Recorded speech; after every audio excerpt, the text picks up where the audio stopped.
Dear students, welcome to EPG Pathshala. Myself Dr. Manoj Kumar Sharma, and today we are going to discuss E-Waste Management Rules 2016. We all use electronic gadgets. We use laptops, mobiles, iPods, and entertainment devices. All these devices, they are changing very fast and they become obsolete very soon. Speakers or computer parts, once we use them, we discard them. Have we ever thought where this waste goes, whether this waste is hazardous, and how we can discard this waste, where to send this waste? All these things we are going to study today in this paper. The aim of this paper is to apprise the learner about the concept of e-waste, generation of e-waste, components of e-waste, and the rules relating to handling and management of electronic waste in India. We will also be discussing the functions and responsibilities of various stakeholders, that is the manufacturer, producer, consumer, bulk consumer, State Pollution Control Board, Central Pollution Control Board, governments, and also we will be discussing the procedure for obtaining the authorizations under this electronic waste management rules of 2016. In the first section, we will be dealing with what e-waste is. Before we deal with what e-waste is, we all know that industrialization had its own impacts, its own benefits as well as disadvantages. Industrialization has also led to increase in consumer comforts, increase in products, latest technological advancements have taken place, and with this, especially when we talk about the information technology age, when the advancements in IT has taken place, many new electronic items, equipments have come in the market. These electronic and electrical products, being computers and entertainment devices and other electrical products, they are everywhere in the market and everybody of us is making use of them, be it laptops, be it computers, be it iPods or other entertainment devices, refrigerators, air conditioners, all of these. And since these products have developed, and the one factor which you can see in last 10, 15, 20 years in particular, that there is high rate of obsolescence. The mobiles, they have come, but very soon you find they have become obsolete. The laptops, the technology becomes obsolete. Since they become obsolete very soon, therefore they are discarded. And that leads to high generation of electronic waste, not only in India, but in the entire globe. These electrical and electronic equipments, or as we refer to them, EEE, they have their lifespan. So not only that we discard them when we do not want to use them because the technology has become obsolete, but also sometimes when the lifespan ends, then they had to be mandatorily discarded, and leading to huge generation of electronic waste. If we look at the electronic waste in particular, we see the refrigerators, the televisions, the LCDs, the LEDs, washing machines, computers, laptops, this circuits, PCBs, printers, notepads, iPods, and all of these constitutes basically this electronic waste. And if we look at these constituents of electronic waste, it may contain more than 1,000 different substances, and some of these substances are toxic substances. So the electronic waste contains both hazardous, non-hazardous, toxic and non-toxic substances, various metals, precious metals, various ferrous and non-ferrous metals, plastics, iron, wood, steel, glass, plywood, printed circuit boards, concrete, ceramics, rubber, and other valuable metals are also there. So the e-waste is composed of various different substances, and some of them are hazardous and toxic. If we look at the quantum of e-waste, we find that globally 93 lakh metric ton of e-waste was generated in 2016, and it is expected that the quantum of e-waste will be around 130 lakh metric tons by 2018. When we look at Indian position, we find that India is one of the largest e-waste generator of the world. We have the dubious distinction of being fifth in this category. We are generating 18.5 lakh metric tons per annum of e-waste in India as against the total world generation of e-waste, which is 93 lakhs. And it is expected to cross, or it is expected to reach 52 lakh metric tons by 2020. So if you see the compound annual growth rate of e-waste globally, it is 17.5%, whereas in case of India, if we look at the past trends, it is 30%. Therefore, the huge quantum of electronic waste is currently being generated, and it is going to increase annually at the compound average growth rate of 30%. Of this electronic waste, if we look at the Indian position, computer equipments alone account for 70%, followed by telecommunication equipments, which are around 12%, and other electronic and electrical equipments about 8%, medical equipments 7%, and the rest of the e-waste is household e-crabs. Not only that India is leading in generation of electronic waste, but we have also become one of the preferred and hot destination for dumping of e-waste. The legislative efforts made in India towards e-waste management. Before we look at the Indian position, let us see that we had a Basel Convention of 1980, signed in Switzerland. Now that Basel Convention dealt with hazardous waste, and that dealt with the responsibilities of the nations towards hazardous waste. If we look at Indian position, we had Factories Act 1948, and Factories Act 1948 dealt with some of the electronic and electrical equipments which are being manufactured. It applied partly to them. And then we had the Environment Protection Act of 1986, which is an umbrella legislation which deals with various rules, waste rules, be that solid waste management rules or e-waste management rules, or maybe plastic waste or biomedical waste. Under that EPA, Environment Protection Act, Section 6, 8 and 25, the Union government had promulgated hazardous and other waste management and transboundary movement rules. They have been re-promulgated in 2016 also. E-waste management rules of 2016. Prior to e-waste management rules of 2016, Indian nation promulgated e-waste management rules in 2011. Before 2011, we did not have specific provisions regarding e-waste management rules.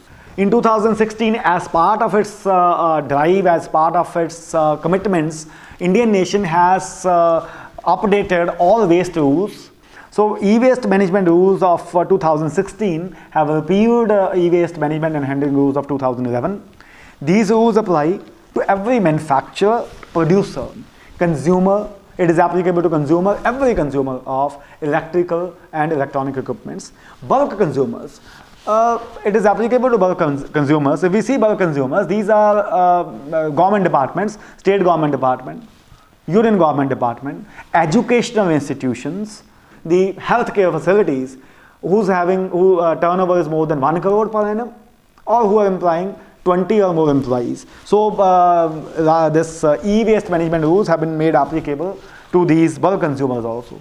If we look at the applicability, they are applicable to collection centers, dealers, e-retailers, refurbishers, dismantlers and recyclers who are involved in manufacture, sale, transfer, purchase, collection, storage, processing of e-waste of EEE, which are listed in Schedule 1. When we look at Schedule 1, now Schedule 1 contains various items. Therefore, we analyze e-waste management rules of 2016, they are applicable to the manufacturers or consumers or producers or retailers, all these persons who are dealing with items which are mentioned in Schedule 1. Therefore, it is necessary for us to look at which are those electronic and electrical items which are listed in Schedule 1. Schedule 1, if we have a glance at the schedule, it includes number 1, this IT and telecommunication equipments, and consumer electrical and electronic equipments including computers, mainframe computers, mini computers, notebook, notepad, laptop, personal computer, printers, including cartridges, copying machines, electronic typewriters, telephones, mobiles, cordless telephones, answering machines, televisions, LCDs, LEDs, refrigerators, washing machines, air conditioners, fluorescent and other mercury containing lamps. If we look at comparison to 2011 rules, 2016 rules have extended the applicability of 2016 rules to not only to equipment but also to the components, consumables, parts and spares which make the product operational. So not only the final equipment but also their components, consumables and parts and spares have been included in E-Waste Management Rules 2016. However, E-Waste Management Rules are not applicable to MSME, that is micro, small and medium enterprises, which are dealt within, which are discussed in the 2006 Act, that is Micro, Small and Medium Enterprises Act, Development Act 2006. Then they are not applicable to used lead acid batteries because they are covered under Batteries Management and Handling Rules 2001. These rules are also not applicable to radioactive waste because radioactive waste is regulated and governed by Atomic Energy Act 1962. Before we proceed further, it would be worthwhile that if we look at some of the definitions. We have already discussed what is meant by, what is the difference between manufacturer and producer. Let us also look at what is meant by channelization. Channelization actually means once you have collected the e-waste from the place where the e-waste is generated, channelization of the e-waste, directing the path from the collection of that e-waste to the final facility, that is maybe to the dismantler, to the recycler, or maybe to refurbisher, or if it cannot be recycled, it cannot be reprocessed, then to the facility, that is the disposal facility. If we look at orphaned products, these are those products which are unbranded products or which are made after that license authorization have ended. These are orphaned products because these are unbranded, these are not sold under any brand. As we discussed, that electrical and electronic equipments, EEE, they have their span of life. So end of life means when the product has become, it is to be discarded because its lifespan has ended.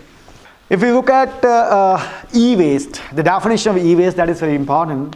E-waste means electrical and electronic equipments, whole or in part, which are discarded as waste by the consumer or by the bulk consumer, as well as those wastes which are rejected during manufacturing, refurbishment or repair processes. So not only the end of life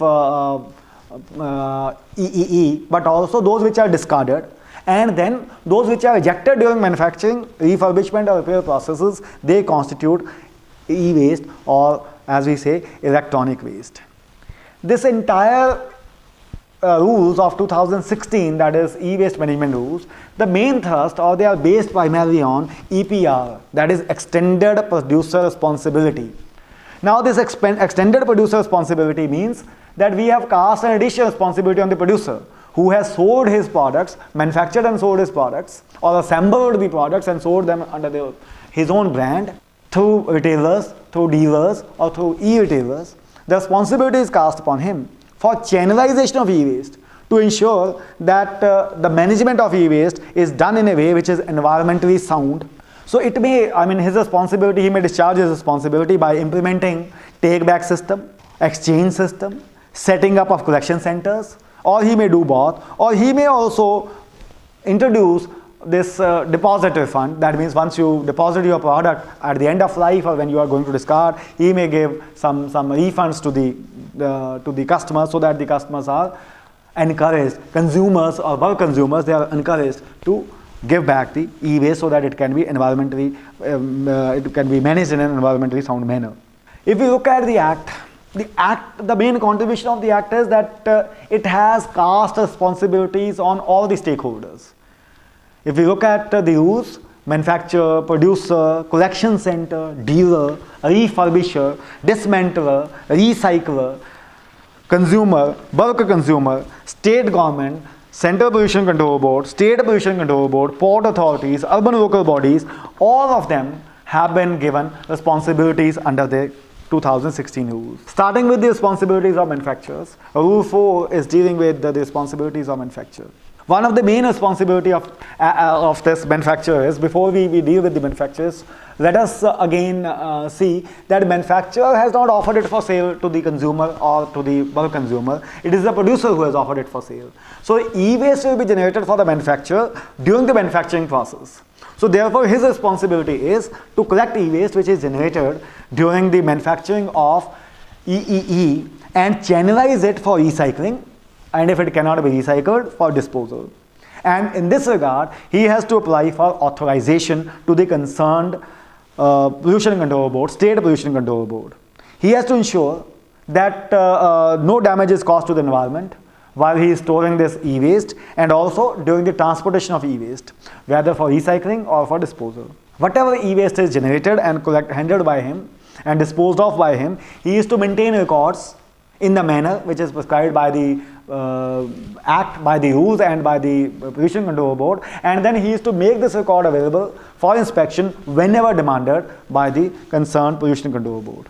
All the stakeholders, except the consumer, they have been given the responsibility to file annual returns with the concerned authorities. In case of manufacturer, he is to file the annual return with the State Pollution Control Board, and the last date of filing the annual return is 30th day of June. Rules have also cast responsibilities on producers, and the most important responsibilities are on producers. As I discussed, that these rules are based on EPR, or Extended Producer Responsibility. Therefore, one of the prime obligation of the producer is to apply for Extended Producer Responsibility authorization. Under 2016 rules, he need to get authorization or apply for authorization only on pan-India basis, that is only with the Central Pollution Control Board. Under 2011 rules, the producers were required to file separate applications with separate state pollution control boards. Now they can apply only once to the Central Pollution Control Board. The EPR authorization should contain the general scheme for collection of e-waste, and the means through which this e-waste will be collected, that is whether it will be collected through collection centers, or whether dealers have been authorized, or maybe producer responsibility organizations, or whether he has made some arrangement for buyback of electronic waste, or maybe, as we discussed, some exchange schemes, or he has made arrangements for deposit refund system, that when you deposit the e-waste, you will be refunded this much of deposit which was taken at the time of sale of electronic products. So first and foremost, he has to apply for EPR authorization, and then the primary duty of the producer would be to ensure that the responsibilities which are mentioned in that EPR authorization, they are duly complied with. So he has to ensure that his responsibilities are duly discharged. These responsibilities include to collect the e-waste. As we said, e-waste can be collected through collection centers, through dealers, through producer responsibility organizations, or he himself may make arrangements for deposit refund, or maybe for exchange or buyback arrangements. But he has to make arrangements for collection and channelization of e-waste, whether that is generated from end-of-life products or whether the products which are discarded. And he may collect the e-waste which is of his own products or products with the same EEE code. Then he is to ensure, collect and channelize the historical waste, that is the waste which was existing on the day when these 2016 rules have come into force. This apart, the collection and channelization of e-waste shall be in accordance with the targets prescribed in accordance with Schedule 3. The Central Pollution Control Board has issued guidelines wherein for each financial year, for 7 financial years, starting from 2016-17, the e-waste collection targets are fixed. That is for 2016-17 it is 15%, 17-18 it is 30%, 18-19 40%, 19-20 again 40%, 20-21 they are increased to 50%, 21-22 again 50%, and 22-23 onwards 70%. But the question is how to compute these targets, 50%, 70%, 30%, or what? So as we said that there is lifespan of each EEE, electrical and electronic equipment. So what we do is, if we have to compute the target of 2016-17 and the lifespan is maybe 7 years, so therefore we will deduct those 7 years. That means what we will do is we will see the sales of that year. That is, if we are talking about 2016-17, then we will be looking at sales figures of 2010-11, 2009-10, that is 7 years back. So we will come to know that these much products were sold in 2009-10, and now they have the effective life is 7 years, and now these equipments have to be discarded. Of that figure, we have to find out, we have to see that the targets for e-waste collection, they are being prescribed. Producer is also required to spread awareness regarding do's and don'ts, how to handle e-waste, to tell the consumer and bulk consumer hazards of improper handling and disposal of e-waste, information on hazardous constituents of that waste, information on recycling of e-waste, means and modes for return, exchange, etc. of electrical and electronic equipments after the end of their life. And then there should be a visible, legible and indelible sign on the product itself, or maybe on the packing of that product, regarding which indicates that this e-waste is not to be thrown into dustbin. This figure, if you see this figure, you can see this is what has to be there on the packing of the product, so that it becomes clear to the customer or consumer or bulk consumer that this e-waste is not to be thrown to the dustbin, and this is to be managed, handled in accordance with the rules of 2016. Rules have provided that only those producers which are having valid EPR authorization, only they will be allowed import of EEE, electrical and electronic equipments. Producer is also mandated to maintain records regarding e-waste, to make these records available for scrutiny, and to file annual returns. The important point is that if a producer is operating without EPR authorization, it shall be deemed to be a damage caused to the environment. We need not find out how much damage is caused to the environment.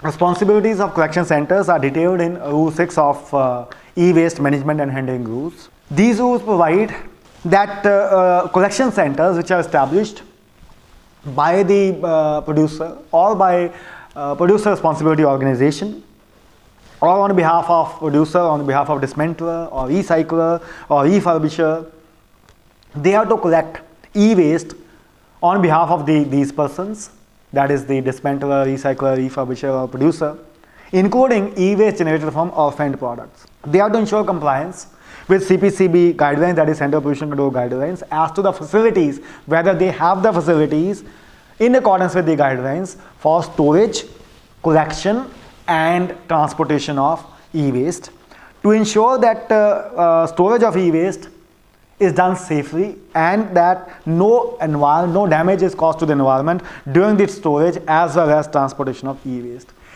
He is also required to maintain records in the manner prescribed by the Pollution Control Board and to make that record available as and when needed during inspections. So Rule 7 deals with dealers, and it provides that dealer is to provide space for storage of e-waste, and when the consumer has come to him, he is to provide a box or a bin so that the e-waste can be stored there, or he is to demarcate an area where the consumer can deposit or keep the e-waste, and then he is to ensure that this e-waste is sent to the facility or to the dismantler or recycler, and the storage as well as transportation does not cause any loss to the environment. He is to ensure that the e-waste is safely transported, and then as we discussed that if some deposit refund scheme has been initiated or exchange scheme has been initiated, so he has to refund the security amount to the consumer or bulk consumer at the time of taking back the e-waste. Refurbisher, he has also been obligated to comply with certain responsibilities under Rule 8. So any e-waste which is generated during the process of refurbishing, refurbisher is required to collect that e-waste and to channelize it either to the recycler, or if it cannot be recycled, then it has to be channelized to the storage facility where it can be disposed of. He is also required to apply for authorization with the State Pollution Control Board, and if no objection is raised by the State Pollution Control Board within 30 days of the application, authorization shall be deemed to have been granted. He has to apply only one time for authorization with the SPCB. While he is making an application, he is to submit his details, and annually he is required to file the returns. In those returns, he is to detail all the e-waste which he has generated and the way the waste has been handled. While handling the waste, while storing the e-waste, he is to ensure that no damage is caused to the environment during storage as well as transportation of e-waste. And if refurbishing process is being carried out, He is to ensure that this process does not have any adverse impact on the health and on the environment. He is also required, like other stakeholders, to file annual returns with the State Pollution Control Board on or before 30th of June. And of course, he is required to maintain the records regarding e-waste and to make this record available to the State Pollution Control Board during inspections or as and when demanded by the State Pollution Control Board. Rules of 2016 have also cast responsibilities on the consumer. Consumer is to ensure that electrical equipments or EEE waste is not mixed with the e-waste containing radioactive material. He is to ensure that e-waste is not thrown into dustbin and that it is properly channelized. It is channelized through collection centers or authorized producers, or maybe through dealers, maybe take-back schemes or buy-back schemes or exchange schemes or deposit refund schemes. Under any of these schemes, he has to ensure that this e-waste is not dumped in dustbins and it is properly channelized. The same responsibility is cast on bulk consumers like universities, like educational institutions, government departments. Bulk consumer is also required to maintain records of e-waste generated, disposed, and how that e-waste has been handled.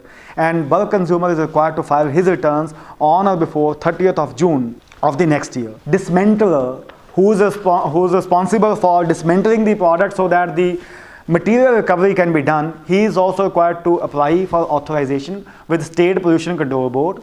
Dismantler is required to ensure that the procedure and guidelines prescribed by the Central Pollution Control Board they are complied with, and that when he is handling the e-waste, no damage is caused to the environment or to the health during the storage, during the transport of e-waste. There is another very important provision under Rule 10 regarding dismantler. If any dismantler, he operates without obtaining EPR authorization, he shall be deemed to be causing damage to the environment. We need not prove that some damage has been caused. We need not prove the actual damage, whether any damage has taken place or not. By legal fiction, it shall be deemed, if he is operating without authorization, that he has caused damage to the environment. A recycler has also been obligated to have certain duties and responsibilities under the Act. He is to ensure that recycling process is as per the norms set out by the Central Pollution Control Board. He is required to apply for authorization from State Pollution Control Board and to see that he carries out his activities in accordance with that authorization. He is also to ensure that no damage is caused to the environment during the storage and the transport of e-waste, and that the process which he is following for recycling has no adverse effects on the environment. He is to maintain records in the manner prescribed, and like dismantler and producer, if he acts without authorization, he shall be deemed to be causing damage to the environment. He is to ensure that the workers which are involved in the recycling process, they are registered and they are identified, and he is to ensure the safety measures for them, health and safety measures for the workers which are working in recycling facilities. State government under Rule 12 has also been cast certain obligations.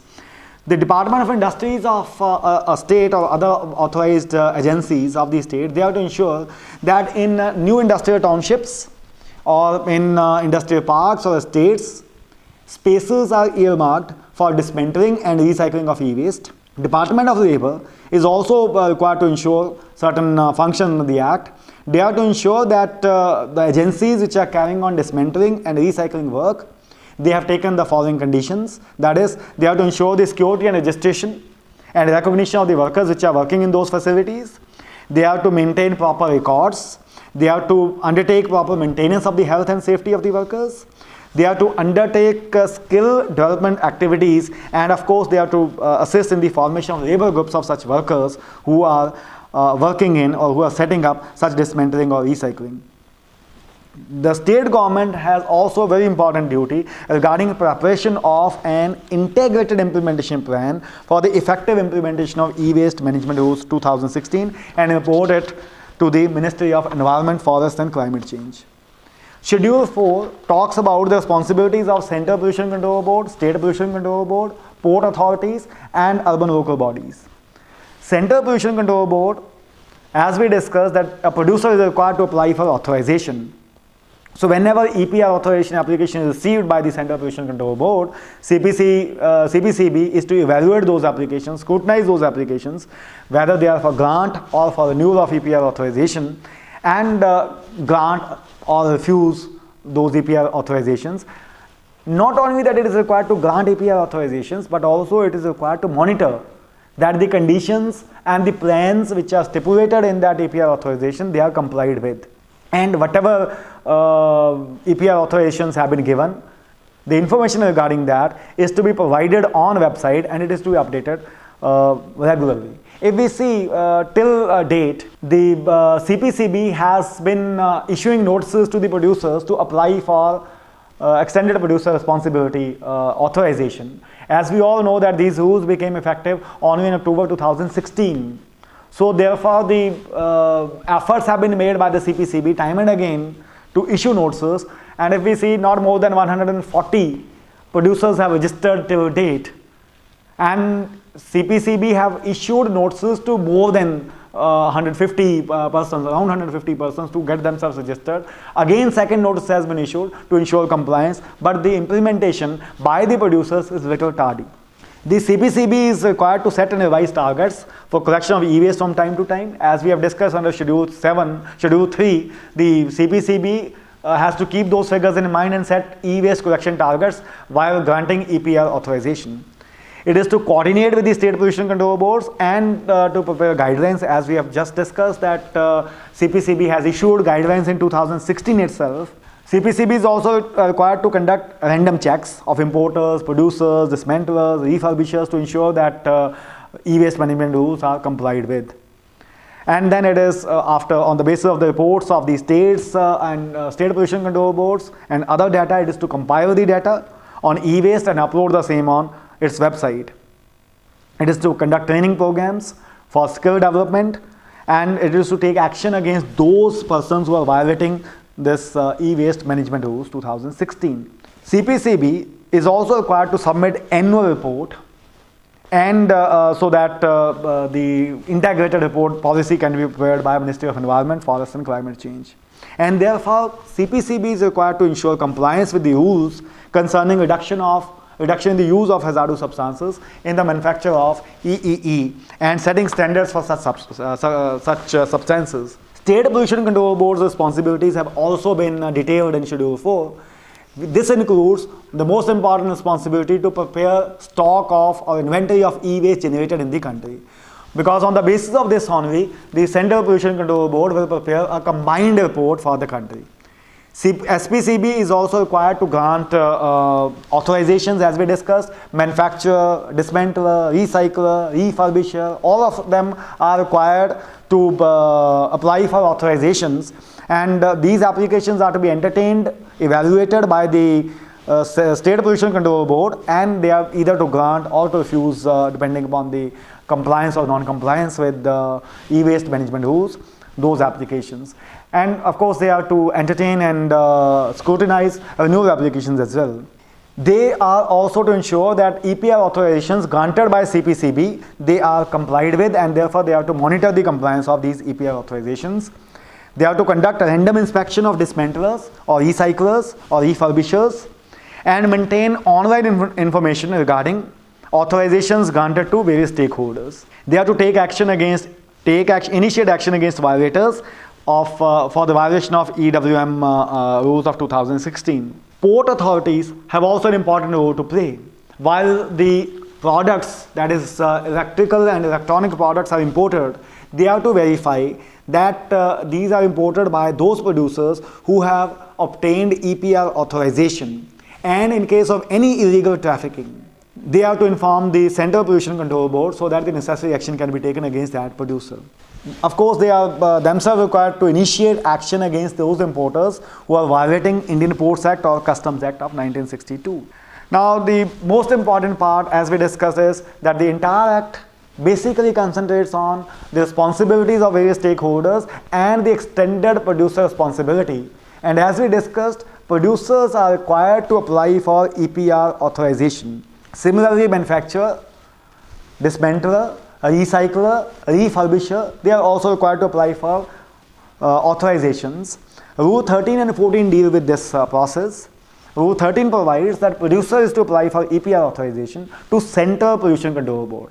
All others, they are required to apply to State Pollution Control Board. Only the producer, because the producer under 2016 rules is granted pan-India authorization now. So he is required to apply for EPI authorization within 90 days of the date of notification of these rules. That is, within 90 days from 1st of October 2016, producers were required to apply in the requisite form for EPI authorization with the Central Pollution Control Board. Manufacturer is required to apply within 90 days to State Pollution Control Board. Other stakeholders like recyclers, dismantlers, refurbishers, they have been given 120 days to apply for authorization with the State Pollution Control Board. The appropriate Pollution Control Board, after making necessary inquiry, they are to grant authorization. They may also refuse authorization, of course, but the time period has been set of 120 days for these boards either to grant authorization or maybe to refuse. The authorization is valid for 5 years. At any time, if the concerned board finds that the provisions of electronic waste management rules are not complied with, they are being violated, or authorization compliance is not there, then they can revoke, suspend or cancel the authorization. But before cancelling or revoking or suspending the authorization, a reasonable opportunity of being heard is required to be given. So far as renewal of authorization is concerned, it is required, application in this regard is required to be filed within 120 days of the date of expiry. That means it is required to be filed in advance. That is at least 120 days before the expiry of the license. And if the application is approved, then the validity of that renewal will be for 5 years.